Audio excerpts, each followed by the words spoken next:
good morning fam! It's our last day here in Seoul, South Korea. And ang aga kong gumising ngayon, alam nyo ba? 8:30 ng umaga ngayon. And ayan, nakaayos na tayo kasi ang aga ko nagutom kasi na-realize ko yung dinner natin kagabi is ramyun lang tapos yung tteokbokki, diba? Kaya medyo nagugutom na ako. Kaya tara na, mag-breakfast na tayo. And since today's our last day, maglilibot-libot pa rin tayo dito sa Seoul kasi 6 PM pa naman ang flight natin from Seoul to Manila. So ang kinuha kong flight ulit is yung from Jeju Air kasi yun yung maganda yung time. 6 PM yung alis dito sa Seoul, ang dating sa Manila ay 10 PM. So saktuhan lang, diba? And since 6 PM pa ang flight natin, may time pa tayong umalis at paglibot-libot dito sa Seoul. So baba na tayo ngayon, mag-breakfast tayo dahil nagugutom na talaga ako. Tapos gusto kong bumili ng either malaking bag or maliit na luggage kasi napuno ko yung luggage ko, grabe. Umabot siya ng around 30 kilos. Ang plano ko, magdagdag na lang sana ng baggage allowance. Kaso sa Jeju Air, hanggang 24 hours before the flight ka lang pwedeng mag-add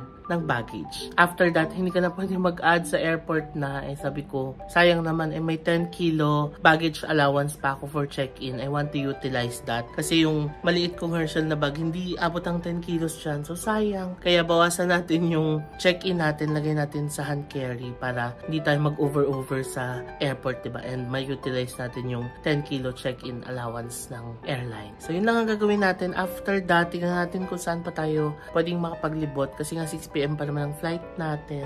Baba na tayo, kinda hungry na, and let's have breakfast. So tama pala ang weather forecast. Ang sabi kasi ay uulan daw ngayon. And yeah, yan na nga. Basa na nga ang sahig. Tama ang weather forecast. Ang galing, no? Nakita ko na to sa weather forecast eh. Na on our last day here, uulan siya. Yan na nga, umulan na nga. Maambon pero konti lang. As in, konting patak lang. Saan tayo magbe-breakfast sa favorite place natin? Ang nice to see you. Sige, lakad na muna tayo doon. Baka may iba pa tayong pwedeng kainan. Dito tayo tatawid. It's a Monday pala dito ngayon sa Seoul. And it's 9:08 AM.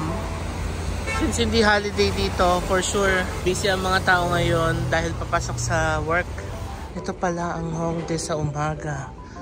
Napakatahimik. Walang masyadong tao. Narating na natin yung mga autumn leaves. Buti pa dito sa Hongdae, meron pa nito, no? Kaso wala pa masyadong bukas. Kahit mga restaurants, mga sarado pa. So, hindi natin alam kung saan tayo kakain. Sumakay ako ng taxi fam. Papunta tayo sa E-Mart sa Shincheon. Malapit lang din siya dito. Para siyang isang malaking supermarket dito.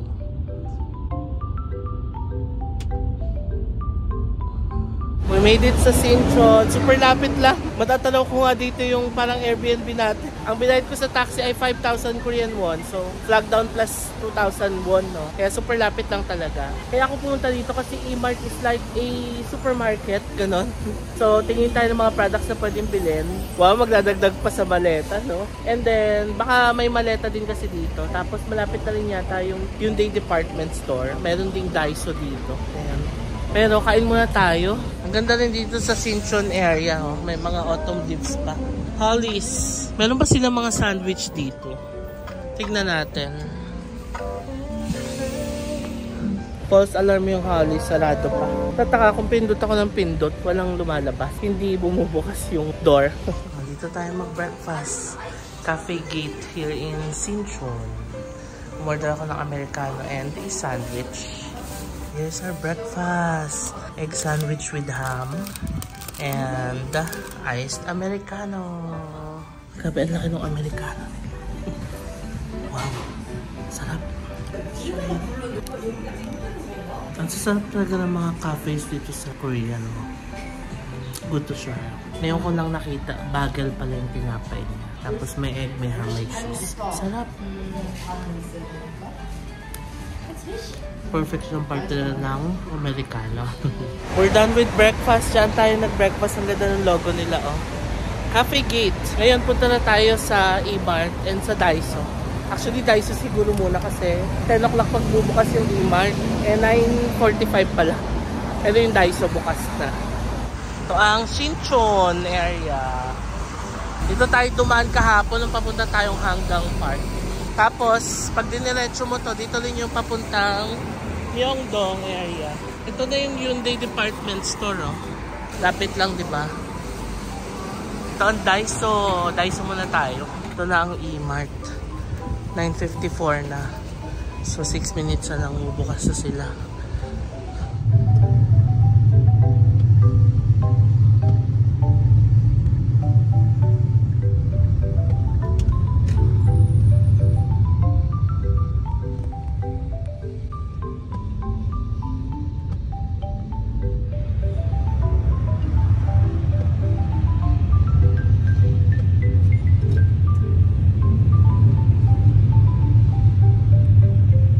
Okay, we ended up going here sa Namdaemun Market kasi wala akong nabili dun sa E-Mart.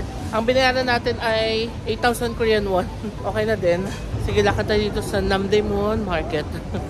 Okay, nakabili na ako ng luggage. Yan lang sa kanto. Wait, ito yung binila natin. Yung kanto na yan. Yan. Ito lang siya banda. Hindi na ako nag-vlog kasi I'm quite in a hurry. 10:30 na. Balik na tayo ng Airbnb para mag-final pack na tayo. Napunta rin pala ako dito sa Namdaemun, no? Sana pala dumiretso na ako dito kanina. Pag nandito kayo and bibili kayo, mag-haggle kayo. Alam nyo ba ang unang quote sa akin kung magkano? 50,000 Korean won. Ito nga pala yung luggage natin. Ayan. Maganda siya kasi na-extend siya, tapos may TSA lock din. Ang unang price, 50,000. Di umayaw ako. Sabi ko, no discount. Sabi, 45. Sabi ko, how about 30? Ayaw nung una. Sabi ko, no, ay may budget 30. Ganun. Tapos, sabi ko na lang, okay, I'll come back. Ganun. Tapos, tinawag ako. Sabi, hanggang 40 daw. Sabi ko, no, I only have 30 budget. Sabi ko, gano'n. Di, nag-isip-isip ako. Maya-maya, sabi ko, alis na talaga ako. Sabi ko, okay, thank you, I'll come back, gano'n. Tapos sabi, okay, 35. Binabaan ng 35. Siyempre, hindi ko na sinagad ng 30. Nakakahiya naman. So, nung binabaan ng 35, okay, sige na. So, I bought this for 35,000 Korean won. Ayan siya. So, nasa 1,400. Pwede na din, di ba? Magagamit din naman natin ito. Okay na rin, at least nakabili tayo lagi sa Korean, remembrance na rin natin. Ito na yung taxi para sa atin. Siya, may bababa. So, sakay na rin tayo dito. Taxi na ulit tayo. Nag-google lang ako. Hongdae Buyok Sambonchulko. Ang hanggol ng Hongik University Station Exit 3, Sambonchulko. Ito na yung maleta natin. Diba? Kailangan mo lang siyang tawaran talaga. Okay, made it back sa ating area. Kita tayo sa Airbnb natin. At i-final pack na natin ang ating mga gamit. According to the weather forecast, hanggang alas 12 lang daw tong ulan. Kamayang hapon, wala na. Ganda talaga nung area natin, no? Itong park na tong ganda. Sige, akit na tayo. Ito na yung luggage na nabili natin. Nandito na pala tayo sa ating Airbnb. Ayan siya, Carrier Panda, made in South Korea. Ang maganda kasi sa kanya, na-extend siya. Ayan, no? So, pwede mo pa siyang i-extend ng ganyan kung sakaling kailanganin mo ng more space. Diba? Tapos, TSA na rin siya. Yan.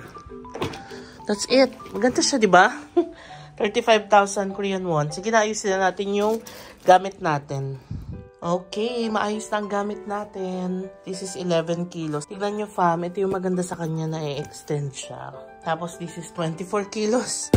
Sobra ako ng 4 kilos, no? Tinanggap ko na. Yan na talaga siya. So, that's it. Ito na yung bag ko. Pero mamaya na tayo alis. Mga 2.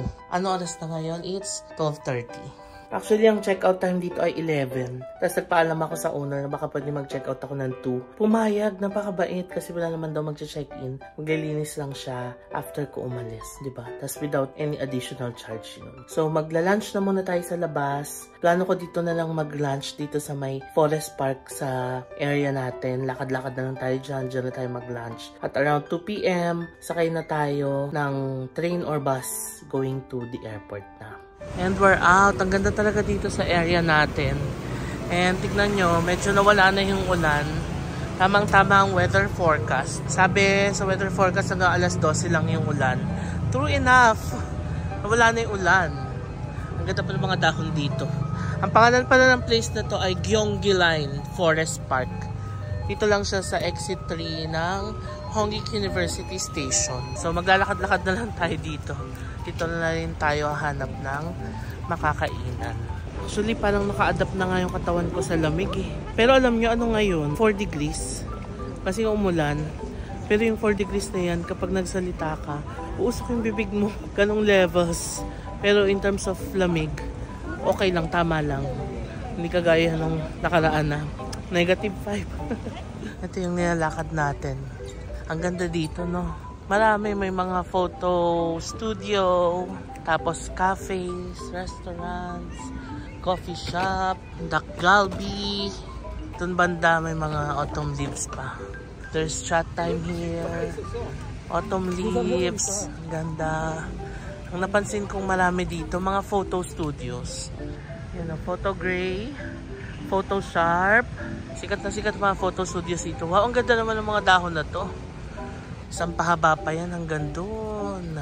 Ang cute ng mga tanim nila oh. Ito, natuyo na yung tubig. Parang na-research ko sa Google, may tubig to. Ngayon wala na. Ang ganda dito. Autumn vibes. Yay! Buti na lang in-explore natin tong area. Masarap magpa-picture. Diretso pa tayo doon. Picture tayo. Ma'am, ang ganda dito. Hindi pa nalagas yung mga dahon.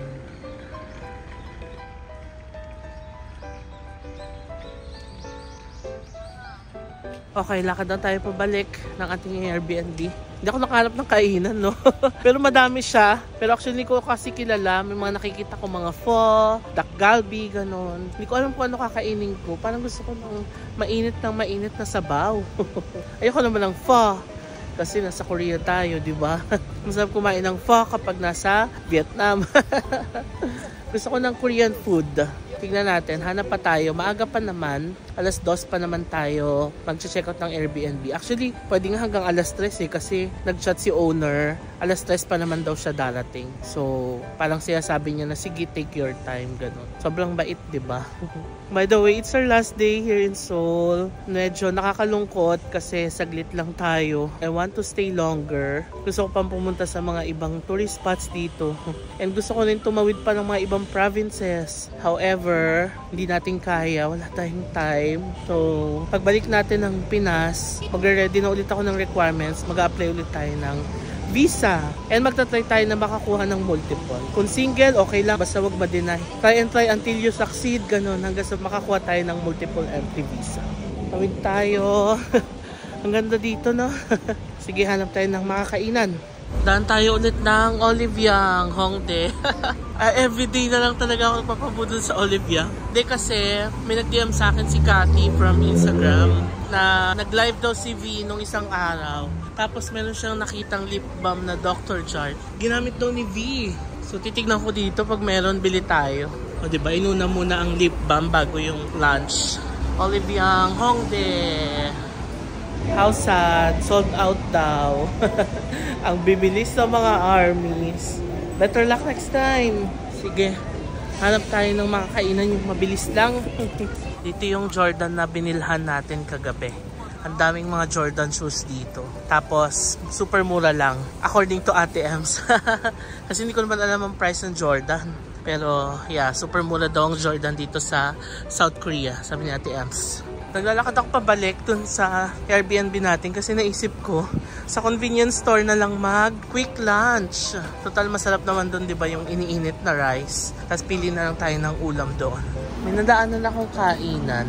Pero hindi ko alam kung sa taas siya o dito lang sa baba.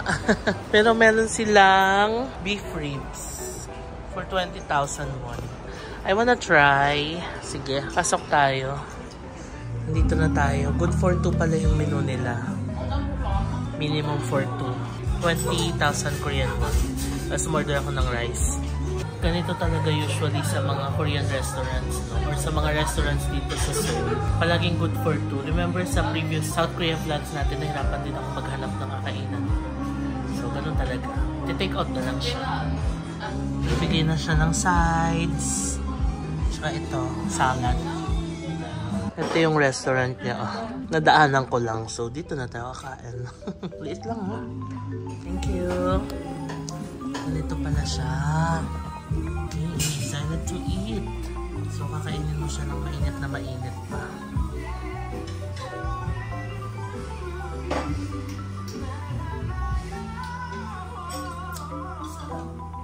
Lasang-lasa yun.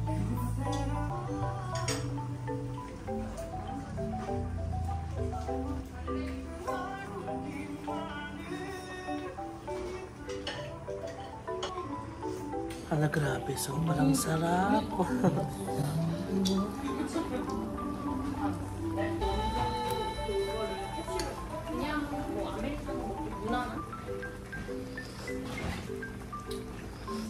Done with our lunch. Grabe, pinagpawisan ako sa loob. Ang init tong lunch natin and ang sarap. Ayan siya. Braised short beef ribs. Masarap. Sobrang sarap. Ito yung kinainan natin. This is a hidden gem in Hongdae. Napakasarap nung braised beef nila. Dito lang siya katabi ng vintage shop. Okay? So kung pupuntahan nyo siya, ayan. Kung gusto nyo ng short beef ribs, super sarap dito. Yun nga lang, it's kind of pricey, no? Kasi minimum of 2. So, ang presyo na 20,000 won ay good for 1 lang. Pero ang isi-serve nila sa inyo is good for 2. So, that's 40,000 Korean won. Mahal, but sulit, no? Lalo kung dalawa kayo. Mag-isa lang kasi ako eh. Tapos, ako lang yung kumain. Kaya, medyo mahal. Pero kung dalawa kayo, divide nyo, super sulit. Okay, balik na tayo. Sakto 1:50 PM na. Alas 2 ang usapan namin ni owner, di ba? Ayan lang yung Airbnb natin, no? Ito yung kanto na kinainan natin. Yung vintage na yan. Yung kaharap niya, yung may Starbucks, may in-brand. So, just in case hanapin nyo siya. Dito lang siya sa Hongdae. Let's go! Pumila ako ng banana milk, so nice to see you. Kita lang natin yung bag natin. And we're back sa ating Airbnb. It's currently 1:55. Sakto lang, no? Makakapag-out tayo ng mga 2:10 to 15. So, freshen up na lang ako. And iinumin ang ating banana milk. Alam nyo, sayang yung chance, no? Kasi si Miss J, one of our avid subscribers. Sinabi ko na to kagabi. Nagbigay kasi siya ng fund para makapag-buffet tayo sa Grand Intercon Seoul Parnas na hotel sa Gangnam. As in, nagbigay talaga siya. Nag-transfer siya sa akin. Tapos sabi niya, punta ka doon, mag-buffet ka, either dinner or lunch. So, dinner sana kahapon, kaso nga nag-Han River tayo. Hindi na tayo aabot, di ba? Parang kung magdi-dinner tayo, sayang lang din yung oras. So sabi ko, lunch na lang sana today. However, hindi natin kinaya kasi nga kulang na sa time. Kung pupunta pa tayo ng Gangnam, ang biyahe kasi from Hongdae to Gangnam, nasa 50 minutes ang tren. So kung babalik ka ulit, 50 minutes. So parang 2 oras ang kakainin sa atin. Biyahe pa lang. Syempre, magna-navigate pa tayo papunta sa hotel. Tapos, kakain pa tayo. So, matatagalan tayo. Kaya sabi ko kay Miss J, pasensya na hindi ko napuntahan yung buffet place na gusto mong kainan ko. And sabi ko sa kanya, ibabalik ko na lang yung fund. Tapos yun, sabi niya itabi na lang daw para pagbalik daw dito sa Seoul, puntahan na natin yun. Grabe diba? Sobrang bait. Thank you, Miss J. Maraming salamat. I'll make sure to drop by doon sa Grand Intercon Seoul Parnas next time. Sa next Korea vlogs ulit natin. Okay, last hurrah. Banana milk. Sarap talaga. Mamaya na tayo magtutuo sa CR nito sa airport. Alright, 2:05 na lang tanghali ngayon and we're ready to check out. Let's say goodbye to our Airbnb. Our home in the last 4 days, no? Salamat Airbnb. I really had a great time here. Lalo na yung ondol heating, napakalaking bagay talaga, no? Tapos napakalapit niya sa train station sa Hongdae. Okay na okay. Although in terms of cleanliness, meron lang mga area na may mga ali-alikabok like dito sa kitchen, but yung tulugan, yung sala and the CR, okay naman, malinis na malinis. Yun lang ang i-improve siguro yung sa kitchen. Kasi siguro hindi na rin masyadong ginagamit yung kitchen ng mga nagsistay dito kaya may mga alikabok siya ganun. So, yun lang naman ang comment ko. But the rest, okay na okay. Location-wise, napaka-prime ng location. Pagbaba mo, exit 3 na ng Hongik University Station. And also, since papunta tayo ng airport, meron palang line ng Airport Express dito sa baba, sa Hongik University. So, dito na rin tayo sasakay. Magte-train tayo papuntang airport. Nag-iwan na ako ng choknat. Ayan. Naisip ko magdala nito para bibigay sana kapag nag-book ako ng tour, sa mga tour guide, ganun. Ito ang problema ko, yung binili nating jacket sa Dongmyo. Hindi na kasya sa bag ko. So, ang plan ko, ipapatong ko na lang siya dito. Dito, oh. Para habang naglalakad ang hassle, no? Naisip ko nga, sana pala hindi ko na lang siya binili. But yeah, since nandiyan na yan, dali na lang natin. Hintay na ako ng elevator. Baka mamaya na ako mag-vlog kasi dalawang maletang bibitbiting ko. Later na lang. Yan yung Airbnb natin. May direct access siya sa airport line. Let's go! Ayan yung airport line ng kulay blue. Incheon International Airport. Ito na ang dala-dala natin. Come on! Mag-charge na rin tayo. This is a disposable transportation card printout machine. Please place the transportation card. Select amount to charge and insert cash. 10,000 won. Charging is complete. Okay, nandito na tayo sa baba. Papunta na tayo nung platform papuntang Incheon Airport. Nagulat ako, may roti boy pala dito sa Korea. Bili tayo, take out natin. Lagay natin sa bag. Kainin natin mamaya. 6.5, dalawa in order ko. Nasakla ako na may roti boy pala dito. 2:23 na ngayon. Ano oras ang next train? Incheon Terminal 1, 4 minutes until arrival. Ah, okay. Saglit lang din pala. Dito na yung roti boy natin. Yung packaging niya katulad din nung nasa Malaysia. Para sa mga bago sa vlogs na ito, kung di nyo pa napanood yung Malaysia vlogs, super favorite natin yung roti boy sa Malaysia. Doon natin siya unang natikman. And apparently, meron pala dito sa South Korea. Kaya bumili din ako ng dalawa. Kainin natin mamaya sa airport. Train is ready to depart. The doors are closing.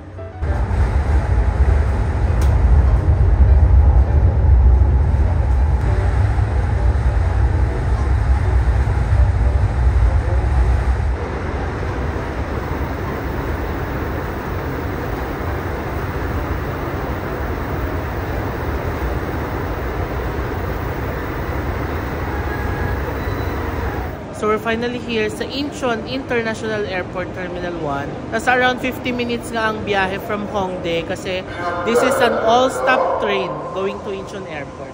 Okay na rin kung hindi naman mamadali. Kaya paalis na siya kasi papunta pa siyang Terminal 2. Akit na tayo.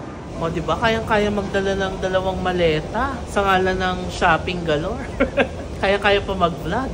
Wag lang may maiiwan na bag. Kaya yung Herschel ko pinasok ko na eh. Baka maiwan. Char. Sige, akit na tayo. Kalabas na ako ng train station. Ayan. 2,951 lang pala ang pamasahe. Eh, di ba nag-reload tayo? 12,001 ang load natin. So may mga 10,000 pa tayo. Gagamitin natin yun sa next. Nabalik natin dito sa Seoul. Ang ganda ng airport ng Seoul, no? Wow. Akit na tayo. Passenger Terminal 1. Check-in tayo. We're here. International Airport, Incheon. Baba muna tayo sa arrivals. Isolve natin yung packet wifi.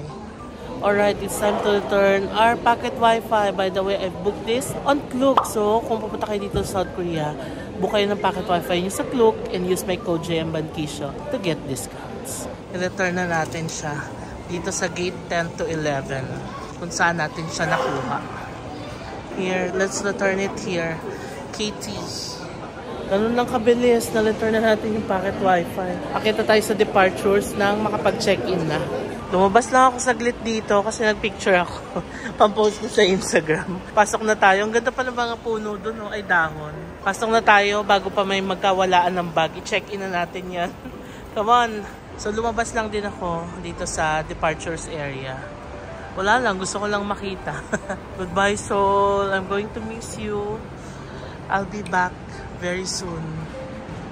Bye! Pasok na tayo. There's our check-in counter. Letter L. Jeju Air. Let's go! Alright, we're successfully checked in. Ganun lang kabilis. Wala namang problem. Yung e-travel lang nakalimutan ko na naman mag-fill out. So, dali-dali habang nandun ako sa counter, nag-fill out ako. Diba? Kailangan talaga yung e-travel fam. Lalabas man kayo ng bansa or babalik, mag-fill out kayo ng e-travel talaga. Kasi hinahanap talaga yan. Pasok na tayo ng passport control. It's 4:28 now and clear na tayo sa passport control. Medyo matagal ngayon kasi ang daming bumabiyahe. Well, it's understandable kasi magki-Christmas season na marami ng bumabiyahe. Anyway, punta muna tayo sa tax refund counter. Magta-tax refund tayo yung shoes ni Papang na Jordan.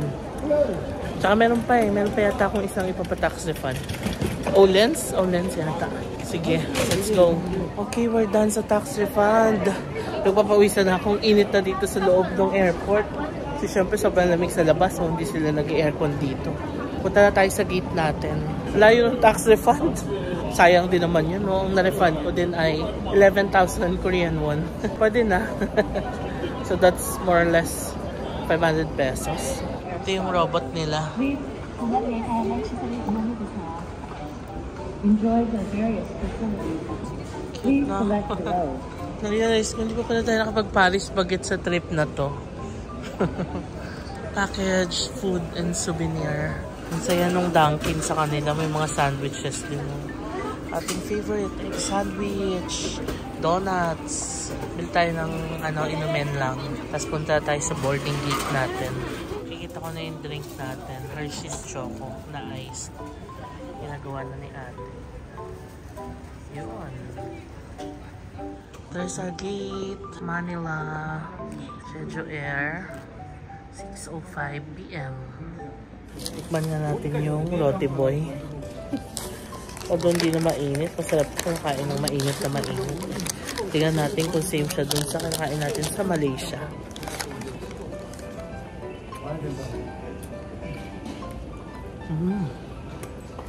Same.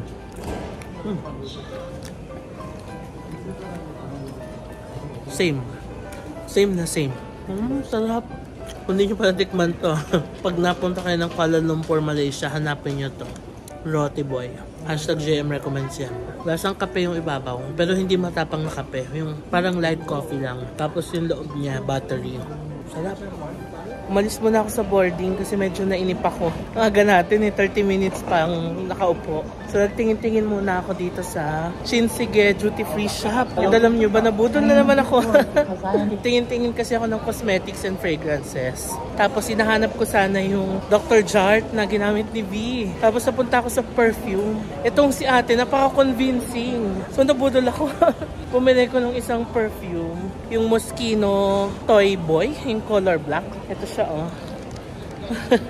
Yan. Pero ang bango niya. Si ate, lakas man sales stock eh. Sabi ko, sige. Remembrance for this trip. Total wala naman tayong binili para sa sarili natin. Yun lang. Share ko lang. Ang bango. Ito nga siya, oh. Toy Boy Moschino. Ano lang siya? $70. Tax-free na yun. That's about 3,500. Ang mura, di ba? Nung sinerch ko siya sa online or Amazon, nasa 4,144. Pwede na. Punta na tayo sa gate natin. Okay, it's time to board the plane. Priority tayo. Kasi nabukong ticket. Ganun pala yun kapag nag-add ka ng baggage. Parang may kasama na siyang priority something. Ganyan. Priority boarding. Ganun. Alright, nasa plane na ako. Ang nakalagay kasi sa boarding pass, 10:20 ang dating. Pero feeling ko, Korea time 2. Kasi ang alis dito, 6:10 eh. At parang nasa 4 hours ang biyahe, di ba? Or 3 and a half. So, parang ang dating natin sa Manila, mga 9 to 9:20. Ganun. Chinat ko na si brother-in-law para masundo tayo sa Naiya. Tapos yung bagahe ko tsaka yung coat, nilagay ko na sa taas. Pinili ko talaga yung aisle seat. Kasi ang hirap pag nandun ko sa window, tapos may katabi ka. Pag naiihi ka na, nakakahiyang magsabi. At least pag nandito ka, pwede kang tumayo any moment yun. Time to eat our meal. Favorite ko na yata yung bibimbap nila. Let's eat. Ito na siya. Sarap to. Kain tayo. So it's 9:48 na ng gabi dito sa Manila and nandito na tayo sa Naiya Terminal 3. Nandito na ako sa baggage claim area. Napakabilis lang. Pag-land namin ng mga 9:30. Labas agad, tapos immigration. Sobrang bilis nung i-gate natin. Lumilibel sa ibang bansa. As in, scan lang the boarding pass, passport. Tapos okay ka na, bibigyan ka ng sticker. Dikit mo lang sa passport mo and you're good. So inintay ko na lang yung bagahe natin. Ang bilis. Although mainit na, hindi na kaya yung sweater ko. Nagpasundo na rin naman ako kay brother-in-law. Ang sarap nung flight, nakatulog ako. Pero nanood din ako ng K-drama, yung bago ngayon, yung May Devil ba yun? Yung kay Song Kang. Episode 1 pa lang, ang ganda. Pero itutuloy ko na yun. Hintayin na lang natin yung bagahe natin tapos labas na tayo. Ang bilis. Yun ang kagandahan kapag naka-priority ka, no, sa Jeju Air. Tignan nyo, andyan na yung bagahe natin. Alam ko na kasi yung technique kung paano siya i-book. Basta yun yung mag-a-add ka ng additional na 5 kilo na baggage allowance. Tapos parang may kasama na siyang priority boarding. Tapos yung baggage mo ay priority din. Okay, got our luggages. O diba yung jacket, naka-survive ng dala-dala lang natin. Pinlano ko kayang iwan na to kanina, buti lang dinala natin. Kasi sayang binili natin yan. So tara, labas na tayo. Hintay ko na lang si brother-in-law, nakalabas na ako dito sa may arrivals. Ang init fam, ayun na. Nasa Pinas na tayo. Tapos na ang masasayang araw natin sa ginaw ng South Korea. That's the reality. November 27 nga pala, it's Bonifacio Day. So, it's a holiday, pero tomorrow, papasok na tayo. Ang dami nating agenda, no? Tomorrow, papasok tayo hanggang Friday. Tapos, weekend, papahinga tayo ng weekend or baka umalis tayo. May pa-dinner yata sina Ana and sila customers kasi birthday nila. Tapos, ka-Monday, papasok ulit tayo hanggang Friday. Gonna be busy. Hindi pala hanggang Friday kasi holiday ng 8. Okay fam, nandito na si brother-in-law. Ngayon na si Tokyo. Bumili muna ako ng inumin sa 7-Eleven habang naghihintay. Kasi init na ako, grabe. Ay! Hello there! Oh, Josh! Ayan na, ang dami pala natin sundo, buong fam. Hello! Hello, be! Hi! Miss mo si Tito, be! Hi daw, hi! Bisak! Hello! Hi! Uy, serious? Yan ang fam. Nagulat naman ako kasama pala ang buong fam sa pagsundo. Bumili pa naman ako ng coke na pansarili ko tsaka kay brother-in-law na isa. Kasi akala ko kami dalawa lang. Kaya ang tagal mo, sabi namin, alam, bumili daw. Kumain na tayo. Bumili daw namin, baka kumain. Hindi daw ako kumain kasi may food ako sa plane. Buong fam nandyan kasama yung may buntot. Ayun dyan pala si Sansky sa likod. Ito nga kami. Ito pala ang buong fam. Magda-drive-thru lang tayo sa Starbucks. Ayan. Pero yung order ni Papa, kasama na yung pangbukas. Yung order niya kasama pambukas eh. May reserve eh. So ang usual na in-order lang namin dito is white chocolate mocha talaga. Tapos yung mga tinapay Danish, ensaymada, cinnamon Danish. Ngayon, anong gusto mo ngayon? Mainit malamig? Mainit. Mainit. So white chocolate mocha hot siya. Plus, isa pa kasi pangbukas. Yung coffee pang bukas. Ate kami ni Mama. Bali dalawa. Okay. Kaya nga sumama sa sundo. Kaya nga sumama ko sundo. Ito yung galing pa yun ng dentist, hindi pa yun nagbihis. Kasi parang diretso sundo na. Yung bisak na aliw talaga sa mga car sa labas. Hello, Achube! Hi fam! Hindi na pala ako nakapag-outro kagabi. So it's the next day. Pag-uwi kasi namin kagabi, hindi na ako nag-vlog. Nag-ayos na ako ng gamit, nag-freshen up. Tapos natulog na. Hindi na rin kami nakapag-dine-in sa Starbucks kagabi kasi ang daming tao. So nag-drive-thru lang kami. Tapos nag-take out lang ng mga coffee, pastries, ganyan. Actually yung coffee ko nga, ngayon ko palang iinumin. Sinalin ko na siya dito. Tapos yung pastry lang kinain ko kagabi. So, ang saya nung South Korea trip. Nakakatawan. Ngayon ko lang naalala, papasok na ako sa work. Parang di pala ako nag-outro kagabi. So baka mabitin yung vlog. So yeah, that's it for our South Korea vlog. Sana nag-enjoy kayo, although super short lang nung naging trip natin. Pero my heart is fulfilled, as in, ang daming nangyaring magaganda, masaya doon sa trip na yon. And kahit na saglit lang siya, for me, sulit naman na siya. And kahit na saglit lang yung trip natin, sobrang naging masaya naman, di ba? Kaya okay na okay ako doon. And it's an opportunity para balikan pa natin yung South Korea and mapuntahan pa natin yung mga ibang tourist destinations doon. So I'm gonna be ending the vlog. Ikakat na natin ang South Korea vlogs. And maraming salamat sa pagsama sa akin sa South Korea. Sana nag-enjoy din kayo as much as I did. And I'll see you on the next vlog. Hindi ako mag-vlog ngayon kasi office day tayo ngayon. So we're gonna be very busy again sa office. Yeah, I'll see you on the next vlog. Bye! Close to the sun.